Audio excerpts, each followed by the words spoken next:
સહસ્ત્રમ તો સહસ્ત્રાણામ સહસ્ત્રેણ દિને નહીં જપેન મંત્રાદિષ્ટ સિદ્ધિ નિત્યમ બ્રાહ્મણ ભોજના. 1000 દિવસ, દરરોજ 1000 મંત્ર, રોજ બ્રહ્મ ભોજન. અભિષ્ટવા અભિષ્ટ કાર્ય આ પંચાક્ષર સહસ્ત્ર દિવસીય અનુષ્ઠાનથી સિદ્ધ થાય છે. ઘરમાં સંપ જતો રહે, શંકરના મંત્રનું બંધારણ. ઘરમાં અસંતોષ હોય, પ્રકોપ હોય, ઓમ નમઃ શિવાયનો જપ કરો.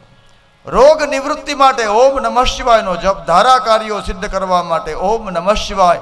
આરોગ્યની વૃદ્ધિ માટે, શત્રુના ભય હોય તો, કાંઈ ન સમજાય, કોઈ દિશા ન દેખાય તો ઓમ નમઃ શિવાય, ઓમ નમઃ શિવાય. શુભત્વની પ્રાપ્તિ માટે, અનિષ્ટની નિવૃત્તિ માટે, શરીરના ચક્રોને ચાર્જ કરવા માટે ઓમ નમઃ શિવાય. જે સતત પોતાની જીહવા દ્વારા ઓમ નમઃ શિવાય મંત્રનો જપ કરે છે એને પાપ ક્યારેય સ્પર્શી શકતું